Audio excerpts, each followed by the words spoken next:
की तारीख एक नई रकम कर गई जम्मू कश्मीर के अंदर एक चैप्टर, और उसके बाद हम देख रहे हैं कि जम्मू कश्मीर के लोग किसी हद तक अब इससे तस्लीम कर चुके हैं इस एंड से कि अब 370 की हिस्ट्री रह गई है। डॉक्टर फारूक अब्दुल्ला भी क्या इसे हिस्ट्री समझते हैं, या कि फिर आप इसे मुस्तकबिल के साथ भी जोड़ रहे हैं और कोई उम्मीद है? जिंदगी उम्मीदों पे ही खड़ी है, ये बात याद रखिएगा। जिसने उम्मीद छोड़ दी वो मर गया। हमने उम्मीद नहीं छोड़ी है। जब ये ले गए थे तो हम लोग तब भी इसी बात पर रहे कि इंशाअल्लाह एक दिन आपको ये वापस करना पड़ेगा, अगर आप लोगों को अपने साथ रखना चाहते हैं जी। अगर आप सिर्फ जमीन को रखना चाहते हैं तो वो अलग बात है, नहीं तो लोगों को, दिलों को जीतने का ये रास्ता नहीं है। वाजपेयी जी ने भी कहा था, इंसानियत, जमहूरियत, कश्मीरियत। जो न इंसानियत है, न जमहूरियत है, न कश्मीरियत है जो उन्होंने किया है। डॉक्टर साहब, कोई उम्मीद कहां पर नजर आ रही है? क्यों नहीं? कोर्ट आपसे सुनाऊं एक बात। जिंदगी हरकत का नाम है जी। अगर हमने ये हरकत छोड़ दी तो हम मर गए। मैं नहीं देख सकूंगा, मानिए हो सकता है कि मैं नहीं देख सकूंगा ये वापस आते, मगर इंशाअल्लाह एक दिन इनको वो वापस करना पड़ेगा। इसके सिवा कोई रास्ता है नहीं। ये क्यों ना आसमानों से चिल्लाएं और ये कहें कि हमने ये कर लिया और अब हम ये वापस नहीं करेंगे। वो भी वक्त आएगा जबकि ये हुकूमत चली जाएगी और ये लोग चले जाएंगे, और इंशाअल्लाह वो दिन आएगा जबकि हम लोग फिर से वो सूरज चढ़ते हुए देखेंगे, जब हमारे साथ इंसाफ होगा, हमारे लोगों के साथ इंसाफ होगा, वो जम्मू का हो, कश्मीर का हो या लद्दाख का हो। ये एतमाद सुप्रीम कोर्ट पे है या कि फिर मरकजी सरकार पर है? मेरा एतमाद मेरे अपने आप पे है और लोगों पे है। मेरे कहने का मतलब, आप क्या समझते थे कि कोई दिन आएगा जब कश्मीर से महाराजा साहब चले जाएंगे? वो दिन आपको दिखता था कभी आएगा? मेरे वालिद से कहते थे अब्दुल्ला पागल है, कभी नहीं हो सकता। अल्लाह ने वो रास्ता निकाला। इंशाअल्लाह अल्लाह वो रास्ता भी निकालेगा। अगर हमारा ईमान सही है और हम सही रास्ते पे हैं तो अल्लाह ताला वो रास्ता निकालेगा जिससे हमें अपना वजूद जो है वो वापस मिल जाएगा। तो क्या अभी भी अल्लाह पर ही भरोसा करना है? और भरोसा अल्लाह पे भी है और लोगों पे भी है, दोनों चीजें हैं। जिसका भरोसा अल्लाह पे और लोगों पे नहीं होगा वो किसी काबिल नहीं है। कहते हैं कि अल्लाह तब तक इस कौम की मुकद्दर नहीं बदलता है जब तक वो लोग खुद बदलेंगे। तो लोगों को बदलने के लिए क्या कुछ करना होगा? बहुत करना है, जद्दोजहद करनी है। हम लोग बंदूक उठाने वालों में से नहीं है, हम पत्थर मारने वालों में से नहीं है। गांधी ने भी हिंदुस्तान को आजाद किया तो कैसे किया? बंदूक से नहीं किया, अंग्रेजों से लड़ाई की। इंशाअल्लाह हम लोग भी करेंगे, हम लोग भी वही रास्ता इख्तियार करेंगे जिससे कि उनको मजबूर होना पड़ेगा एक दिन। क्या लोग नहीं थे जिन्होंने गांधी का साथ नहीं दिया जो आज हुकूमत कर रहे हैं? उन्होंने हिस्सा नहीं लिया हिंदुस्तान की आजादी में। आज वो कितना आसमान से चिल्लाएं। आरएसएस और बाकी जो थे वो अंग्रेजों के पलवे थे। उन्होंने मुल्क की आजादी के लिए लड़ाई नहीं की, उन्होंने कहा कि हम तो तुम्हारे साथ हैं। मगर तब भी वो लोग जमा हो गए जिन्होंने इसकी आजादी के लिए, उसमें मुसलमान, हिंदू, सिख, ईसाई, बौद्ध, जितने भी हमारे मुल्क के लोग थे सब शामिल हुए। लोग कहते हैं अदवार भी बदल गए, हालात भी बदल गए। तब भी वही कहते थे, जो हुकूमत के पलवे थे वो यही कहते थे कभी हो नहीं सकेगा। कई लोगों ने शहादत दी, टिकटिकी खाई, जलियांवाला बाग हुआ। यहां भी ये तैयारी कर रहे थे, जब इनने ये ऐलान किया, ये तैयारी कर रहे थे हजारों मारने का। चीफ सेक्रेटरी साहब खुद गए, गवर्नर साहब वो जो यहाँ पे थे मलिक साहब, उन्होंने खुद ये कहा कि चीफ सेक्रेटरी मेरे पास आए थे, हमने पता नहीं कितने मारने पड़ेंगे और मैं अपना बोरिया बिस्तरा आपके यहाँ ला रहा हूँ। इतना डर था उनको। हमने लोगों से कहा था हमें जान नहीं लेनी है। जब कुपकार डिक्लेरेशन किया हमने कहा खबरदार कोई ऐसा कदम नहीं लीजिएगा जिसमें कि आपकी जान जाए। हमें आपकी जान की ज्यादा जरूरत है बनिस्बत के मुर्दे की।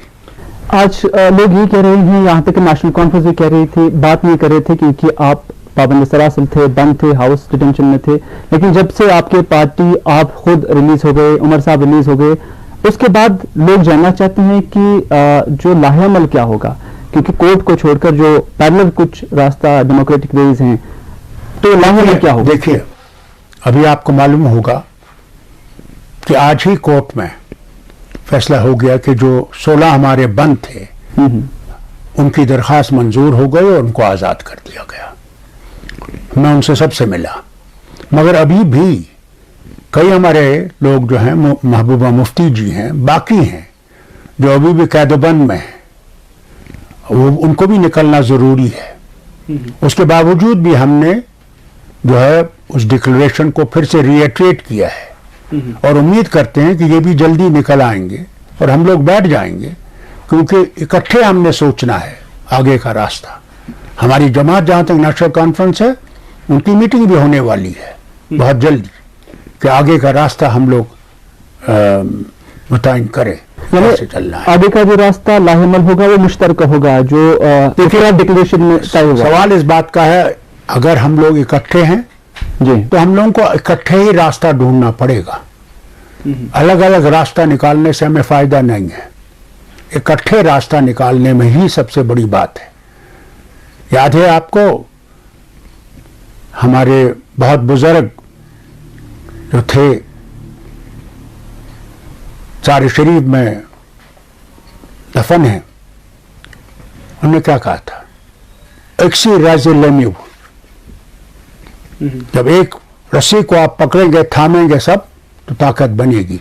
इंशाअल्लाह हम उस रस्सी को थामे हुए हैं। उस रस्सी को थामे हुए हैं, लेकिन बेशतर लोगों का, मुबस्सरीन का, बड़े बड़े पॉलिटिकल शख्सियत का यही मानना है कि जमहूरियत के सिस्टम में आकर जब आप कुछ हासिल करना चाहते हैं तो दो रास्ते हैं।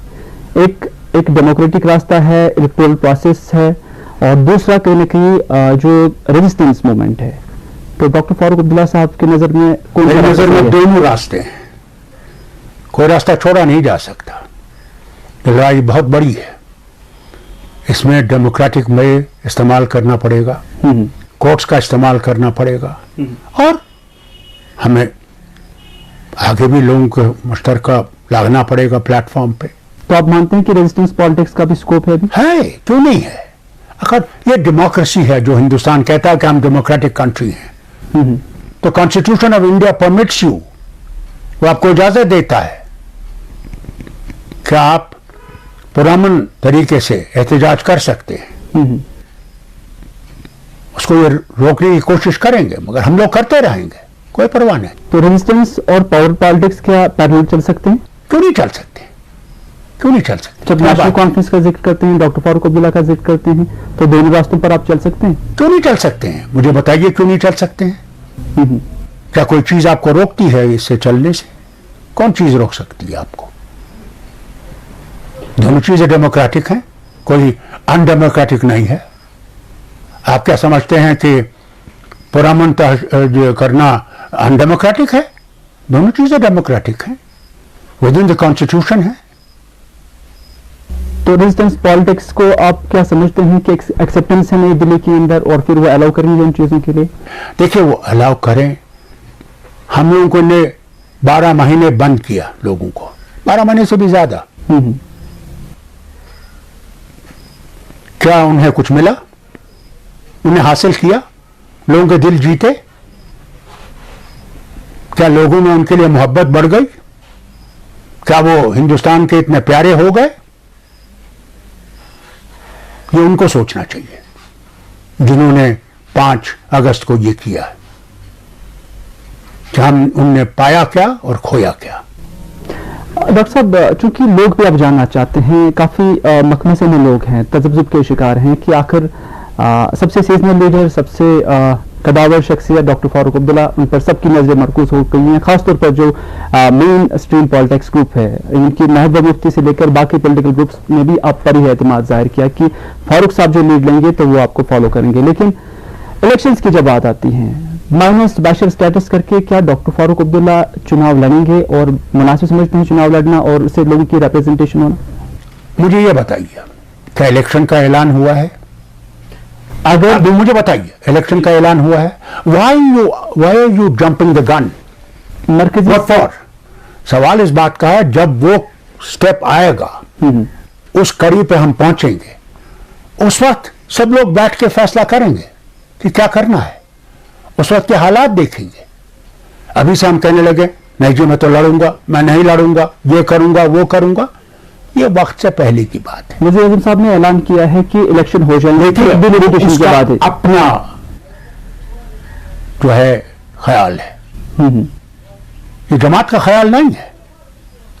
जमात का ख्याल तब आएगा, मैं तो समझता हूं उनने गलती की जो इनने ये कहा। वो सवाल इस बात का है कि जब जमात ने कोई फैसला नहीं किया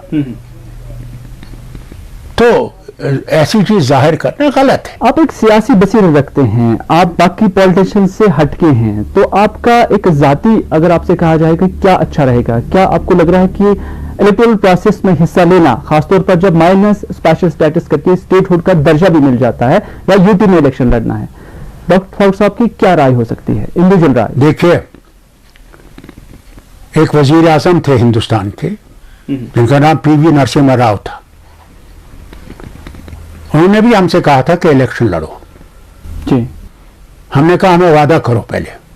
उन्होंने पार्लियामेंट में वादा किया, आपको याद होगा और आपके जो देखने वाले हैं उनको भी याद होगा। Sky is the limit. उन्होंने कहा कि स्काई इज द लिमिट, आजादी के बगैर हम जहां तक ऑटोनॉमी है, खुद मुख्तारी है, उसको हम जहां तक आसमान है वहां तक देने के लिए तैयार हैं। हमने इलेक्शन लड़ा। कहां गया वो? अब इनके वादे जो है ना, उन पे इंसान को सोचना पड़ता है। तो अब हम कौम को बर्बादी की तरफ नहीं ले जाएंगे। मैं आपको ये बता दूं पहले ही ये कौम बर्बाद हो गई है। इन्होंने कुछ नहीं रखा यहां। आप देखिए, हर एक बर्बादी के धाने पे पहुंचा हुआ है। हमारी एजुकेशन सेक्टर देखिए कहां है। जबकि हमारा जो गुलाम नबी आजाद साहब ने बयान दिया पार्लियामेंट में, राज्यसभा में, उसमें दिखाया सबसे एडवांस स्टेट गुजरात थी, उसको कंपेयर किया जम्मू कश्मीर से, हम लोग उससे भी बढ़कर थे।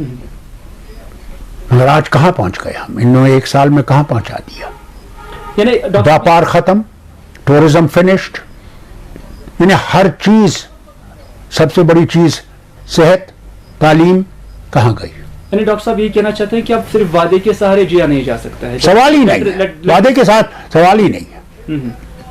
अमल होनी चाहिए, साथ होना, कुछ होना चाहिए। ताकि उस वक्त हम, अभी मैं कहूं कि हमने ये फैसला करना है, वो फैसला करना, ये गलत है। ये फैसला होगा जबकि हम लोग बैठेंगे, पार्टी भी बैठेगी, और हम सब जो गुप्का डिक्लेरेशन के मेंबर्स हैं, हम लोग बैठेंगे और एक यूनाइटेड फ्रंट के तरीके से हम लोग इस पर बातचीत करेंगे और फैसला करेंगे उस वक्त जिस वक्त ये मैदान पहुंच जाएगा। डॉक्टर साहब, मुझे याद है गांधरबल में आप साल 2019 2 तारीख थी, 2 अप्रैल की तारीख थी, गांधरबल में एक पब्लिक रैली से खिताब कर रहे थे आप, और उसके बाद आपने गवर्नमेंट ऑफ इंडिया की तरफ या वजीर आजम की तरफ इशारा करते हुए आपने कहा था कि वजीर आजम साहब भी आर्टिकल 370 को टच नहीं कर सकते हैं, क्योंकि अगर टच किया तो उसके बाद इल्हाक खत्म हो जाता है। तो आज की तारीख में डॉक्टर फारूक अब्दुल्ला साहब क्या समझते हैं कि जम्मू कश्मीर का इल्हाक अभी भी है हिंदुस्तान के साथ, या कि आपके बकौल जो आपने इस वक्त कहा था कि खत्म हो जाए? देखिए, सुनिए, कंट्रोवर्शियल चीजें आप खड़ा करना चाहते हैं ना, कि और जो लोग जो हैं वो और मुश्किलों में पड़ जाएं। फारूक अब्दुल्ला की मुश्किल नहीं है, लोगों की मुश्किलात है। सवाल इस बात का है इल्हाक किस चीज पे हुआ था, किस चीज पे हुआ था, किस बुनियाद पे हुआ था? जी, हम लोग मुसलमान रियासत हैं। हमारे लिए उस वक्त पाकिस्तान, क्योंकि मुस्लिम मुल्क है, हमें उसके साथ जाना चाहिए था। हम नहीं गए, 2 नेशन थ्योरी कबूल नहीं की। अगर वो लोग हमला नहीं करते तो महाराज साहब इसको मेरे ख्याल से एक आज़ाद मुल्क स्विट्जरलैंड की तरह बनाते। हम एक पुल रहते पाकिस्तान और हिंदुस्तान के दरमियान, वही नहीं बल्कि चीन के दरमियान भी। चीन भी हमारा करीबी साथी है, और रूस का हिस्सा भी, अब तो वो इस्लामिक स्टेट्स बन गई हैं, वो भी हमारे नेबर्स हैं। तो उनका वो ख्याल था महाराज साहब का, हुआ नहीं। मगर उस वक्त जब इल्हाक हुआ, किन चीजों पे हुआ? आखिरकार एक मसवदा तैयार किया गया। बिल्कुल। अगर आप उस मसवदे को वो तोड़ देते हैं तो जिम्मेवार फारूक अब्दुल्ला नहीं है, जिम्मेवार वो हैं। तो बात जिम्मेदारी की नहीं है, बात यह है कि अभी स्टेटस क्या है उसके मुताबिक। स्टेटस क्या है? स्टेटस वही है, इन लोगों ने तोड़ दिया। जिम्मेवार तो ये है, फारूक अब्दुल्ला जिम्मेवार नहीं है। तो 47 फारूक अब्दुल्ला जिम्मेवार बिल्कुल नहीं है इसमें कि जो ये हुआ है। तो 47 से पहले का स्टेटस जम्मू कश्मीर को आप समझते हैं, या कि फिर अभी इलाहाबाद? देखिए, जहां तक हमारा ये नेशनल कॉन्फ्रेंस का ये रहा है, revert to 1953 position and Delhi agreement. That has been the stand of National Conference, whether they like it or not. तो इसको, that has been our stand. तो इसको अभी अचीव करना ये देखिए, है? हो सकता है, मेरे वक्त में नहीं होगा, मगर आगे हो सकता है। क्यों नहीं होगा? कितने लोगों ने शहादत नहीं दी इस रियासत के लिए, मगर वो देख नहीं सके। फारूक अब्दुल्ला नहीं देख सके। क्योंकि डॉक्टर साहब, मेरा सवाल कुछ और था, लेकिन आप 53 में आ गए, मैं 47 में था। लेकिन अब इसी से रिलेटेड एक और सवाल है। एक और रैली आपकी थी जिसमें आपने कहा था कि इसके साथ हाथ लगाया तो फिर इससे आजादी के लिए राह हमवार हो जाएगी। तो क्या आज भी आप इस पर कायम है कि अगर यही स्टेटस रहा आप तो फिर ये वाकई रोड मरोड़ के वही बात कर रहे हैं ना। आप चाहते हैं कि फारूक अब्दुल्ला आपके सामने ये बात कहे कि हम लोग अलग हैं। हम लोग अलग नहीं हैं, हम लोग इस मुल्क के साथ थे, कुछ बिना पे साथ थे। तो ये और अगर ये तोड़ देते हैं उसको तो जिम्मेवार वो हैं, फारूक अब्दुल्ला जिम्मेवार नहीं है।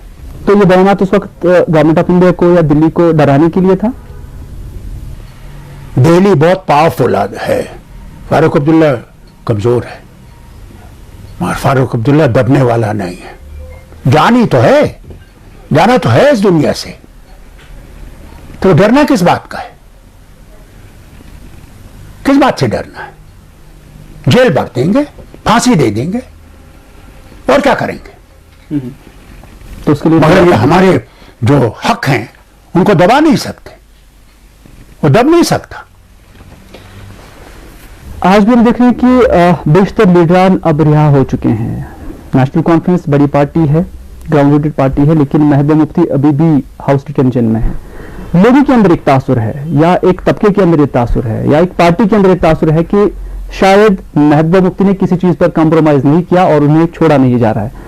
सो क्या इसका मतलब यह है कि डॉक्टर साहब ने किसी चीज पर कॉम्प्रोमाइज किया और उन्हें रिहा किया गया? आपने मेरा बयान पढ़ा नहीं जो मैंने अभी एनडीटीवी और इनको दिया था, सुना नहीं आपने। आप कोर्ट की डायरेक्शन? मैं कोई भी कॉम्प्रोमाइज करने के लिए तैयार नहीं हूं जहां पर जम्मू कश्मीर के लोगों की इज्जत का सवाल हो। मैं मरना कबूल करूंगा, मगर इज्जत बेचने की कोशिश नहीं करूंगा। मुझे हुकूमत नहीं चाहिए। ये जो आप लोगों को ये एक ख्याल है कि फारूक अब्दुल्ला हुकूमत के लिए लड़ रहा है, मैंने पहले भी हुकूमत को लात मारी है।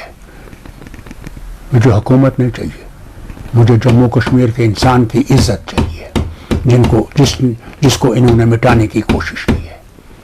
हमारे तखस्सुस को खत्म करने की कोशिश की है। मैं उसके लिए लड़ रहा हूं, मैं कुर्सी के लिए नहीं लड़ रहा हूं।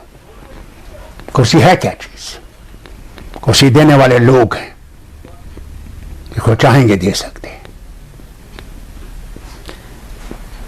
जब जहां तक महबूबा मुफ्ती का सवाल है, उनको रहा नहीं किया जा रहा, हमें सख्त अफसोस है। हम बार बार ये कहते हैं, ये क्यों नहीं छोड़ रहे हैं? कल तक तो उनके साथ बैठे हुए थे। क्या है ऐसी बात कि तो आप उनके ऊपर इतना जुल्म कर रहे हो, उस पार्टी पर जुल्म कर रहे हो? किस लिए? उनके लोगों को खरीदने की कोशिश कर रहे हो।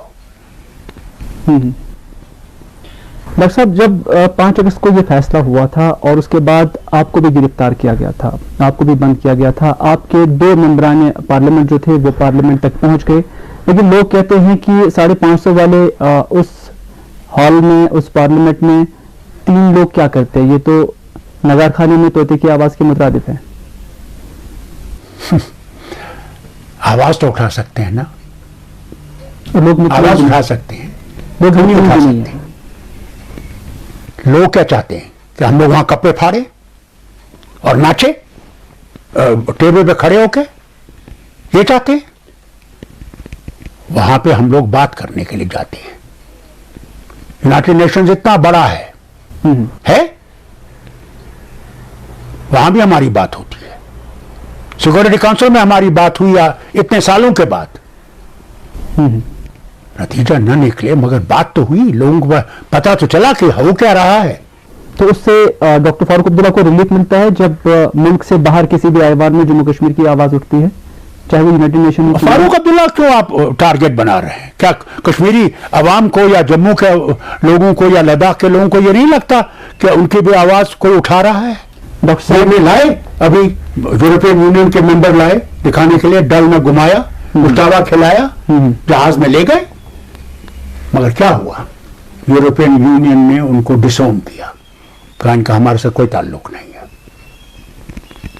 अमेरिकन एम्बेसडर आए ना, उन्होंने भी कहा यहां मन है। किसको मिले वो? क्या किसी आप से मिले? हाँ? उन्हीं जर्नलिस्ट को लाया जो उनके लिए मेहरबानी लिख सकते हैं, कह सकते हैं। हमारा हाल किसी को उनको ये पता होकर भी कि यहां हाल क्या है, वो अगर आंखों पे पर्दा रख ले तो उसमें फारूक अब्दुल्ला का कसूर तो नहीं है। मैं पार्लियामेंट से मुतल्लिक या पार्लियामेंट मेंबरान से मुतल्लिक आपसे सवाल पूछ रहा था, क्योंकि लोग पार्लियामेंट में हम लोग बात करेंगे इंशाअल्लाह। जी, जरूरी है, बात करना हमारा फर्ज है, करेंगे। कुछ लोग मानते हैं कि वहां से कुछ हासिल नहीं होगा अब, और अगर उसी वक्त प्रोटेस्ट रिजाइन किया होता लोन साहब ने, कुछ नहीं रिजाइन होने से क्या होगा? उससे आवाज आपकी दब जाएगी, एहतजाजी दर्ज हो जाता। नहीं, कुछ नहीं होगा, उससे कुछ नहीं होगा, आपकी आवाज दब जाएगी। मेंबर पार्लियामेंट होकर आप बात कर सकते हैं, आवाज उठा सकते हैं, दुख दर्द की बात कर सकते हैं। ये जो कहना ना कि फिगार का रास्ता ले लीजिए, बैठ जाइए, रिजाइन कर दीजिए, घर में बैठिए, फारूक अब्दुल्ला उनमें से नहीं है। आखिर पर चूंकि वक्त कम है, बहुत जानना चाहूंगा कि एएस दुलत साहब आपसे मिलने आए थे जब आप हाउस डिटेंशन में थे। जी आए थे। तो क्या कुछ एंगेजमेंट्स रही हैं? क्योंकि उसके बाद में उन्होंने ये भी बयान दिया था कि जब जम्मू कश्मीर में हालात ठीक हो जाएंगे तो उमर साहब वजीर आला की कुर्सी पर विराजमान हो जाएंगे। वो कौन है वजीर आला बनाने वाले, मुझे ये बताइए। वजीर आला बनाने वाले यहाँ के लोग हैं। अब लोग ये भी कहते हैं कि अपने मेंबरान को डॉक्टर फारूक अब्दुल्ला से मिलने नहीं देते हैं, लेकिन एक्स वाई चीफ उनसे मिल लेते हैं, एक एक्सेस मिलता है, तो कुछ ना कुछ होगा। देखिए, इसीलिए तो किया है। कितना चर्चा आपके मीडिया ने किया कि इन लोगों ने कोई गठजोड़ किया हुआ है। मैंने बार बार चिल्ला चिल्ला के कहा कि कोई गठजोड़ नहीं है। मैंने कहा ना आपसे, हमारी लड़ाई कुर्सी के लिए नहीं है, ये बात भूल जाइए। अगर आप ये समझते हैं कि फारूक अब्दुल्ला और उसकी जमात को कुर्सी चाहिए, जहन्नम में जाए ऐसी कुर्सी जहां पे हमें अपने लोगों को कत्ल करना होगा और उनके दिलों पे दाग लगाने होंगे, हमें नहीं चाहिए। तो ये रूटीन का मुलाकात था, फिर उसमें कुछ खास? रूटीन जी मेरा पुराना दोस्त है, बहुत पुराना दोस्त है। यहां पे आईबी का आदमी था, इसी के जमाने में रोबिया को भी उठा लिया गया था। फिर इसी के जमाने ये जब दिल्ली में थे तो आए थे जब वो जहाज ले गए थे। तो ऐसी कोई बात नहीं थी, आए मेरे साथ सूप पिया और अल्लाह के हवाले चले गए। चलिए डॉक्टर साहब, आपका बहुत बहुत शुक्रिया कि आपने अपना कीमती वक्त दिया और हमारे साथ मुलाकात की। हमारे